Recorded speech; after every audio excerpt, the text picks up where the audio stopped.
What's going on YouTube? I want to talk tonight about Multi-Gun Nationals and kind of my thoughts on it. It's my second attempt at this video. The first time this went for like half an hour, and I don't even want to listen to me talk for half an hour, so I don't think anybody else does either. So what I decided to do was just talk about the match itself. Hit me up if you want some travel advice on where I stayed and all that stuff. And I would, first of all, not recommend driving from Georgia to Minnesota. It added really 4 days to the trip. I could have left Thursday morning and been home Sunday night instead of taking 8 days on the road. Anyway, all right, so starting off here, we're going to go pro, then con, and pro, then con. So the number one pro was the staff. I actually volunteered to work staff for this way back in like January, February when USPSA announced staff opportunities for all the majors. This one's done different. You don't do an application. You at least this year you emailed Adam, and he was like, "Hey, cool." He very politely said, "Hey, cool. I don't know you, so no, but I'll put you on the list to make you feel better," which is what he did. As it turned out, I think they had plenty of staff. It was a lighter turnout than they've had in the past couple of years, so they didn't really need more staff. And again, I fully understand after seeing that staff. Not a negative. I didn't hear of one negative interaction with staff. I had an RM call, and it was like super cool. Obviously, luckily I won it, but it was a good experience all around. The staff worked their butts off too because of the way the rotation went. Many of them were covering multiple stages. So it wasn't like 12 stages, 12 sets of ROs. One set of ROs might cover 2 stages. And so it was kind of fun because you got to know your ROs more than, go there, shoot them for an hour and a half and leave. So that was really cool. Travis did awesome on all the stuff he did. Adam was running stats and the match director, which it sounds like after listening to On the Perf podcast this morning, sounds like he's not planning on doing that again. By the way, that was the other thing I wanted to do was wait till I heard them talk about their match in the open before I talked about it. Sounds like we have a lot of the same ideas, so I'll link their podcast up down below. It's my first link down below.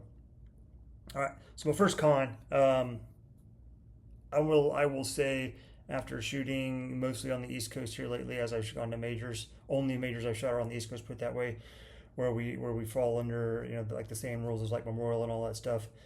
Not a very open, friendly match, and I don't poke the Minnesota team who designed all the stages for that. That's just the USPSA rule set. You can't abandon stuff. You can't drop stuff. There's a lot of stuff you just can't do in the USPSA rule set that you can do in other rule sets, and that's one of the problems with 3-gun across the country right now is nobody can agree on rule sets. Even that being said, there's one stage, hindsight being 2020, I would have used a tripod on, and I would have picked it up and shot the little stuff left and right, and I'm gonna do a different video on that. That's stage 2. Absolute dumpster fire for me, which is frustrating, but it is what it was. But on that note, there was not a like long 40 to 60 round shotgun jungle run, which there is. There was a 65 round pistol stage. You probably could have done it in 45 rounds, but most people were taking closer to 60 to 90 round rifle stage. But you could reload off the clock on that one, or you should have reloaded off the clock on that one. But there wasn't a big jungle run. I never had to reload my Dissident, which, good or bad, I think that kind of goes into why a modified shooter won the match. That, and he put 10% in the field on stage 2. But so yeah, not a lot of usefulness to be open, and yeah, just was what it was. I don't know. Never shot it in the past. Don't know if that's the thing up there. But that's kind of the way it was.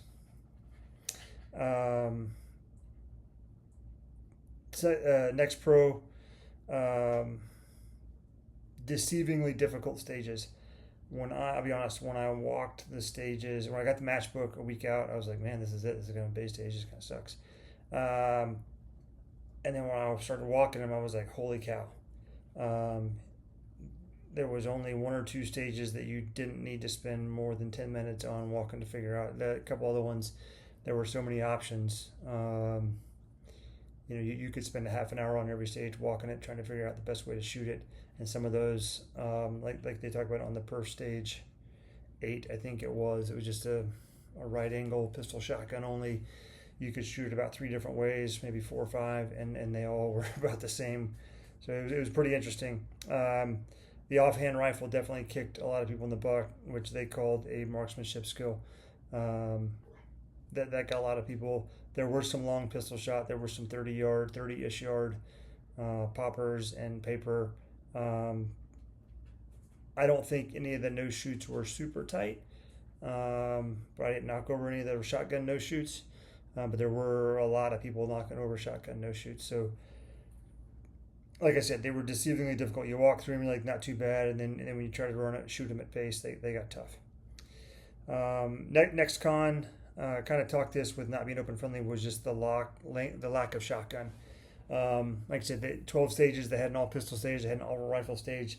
They did not have an all shotgun stage. I don't know why. The ground they used was not very conducive to an all shotgun stage. Their jungle run was not super conducive to that. Yeah, I don't even think I went through 200 rounds of shotgun. The other thing that was different in this, I don't know if this is a USPSA rule thing. I gotta relook. I am multi-gun. I have my multi-gun cert as an RO. There were not a lot of pistol shotgun options. So when you shoot out here on the East Coast, a lot of your falling steel are, pistol shotgun options. And so for an open shooter, that almost always means go shotgun.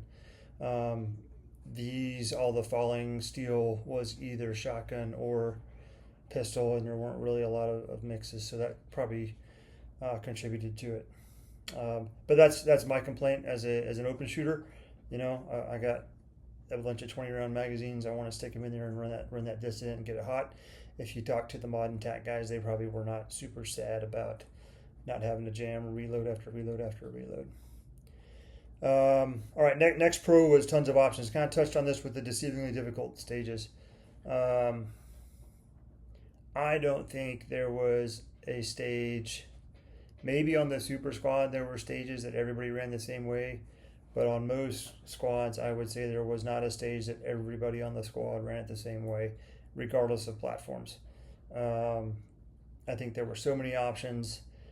You could play to your strengths and weaknesses a little bit. Do I want to take a 30-yard pistol shot, or do I want to add another quick position and make it a 10-yard pistol shot?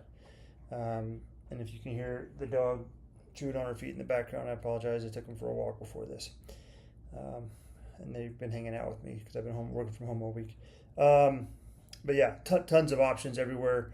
Start positions, order of operations is kind of, where do I start? Which targets do I take first? And on that note, I feel like most stages, Adam Maxwell's left-handed, so I don't feel like there were super advantages to left or right-handed. Every time I was like, oh man, it's great to be a righty.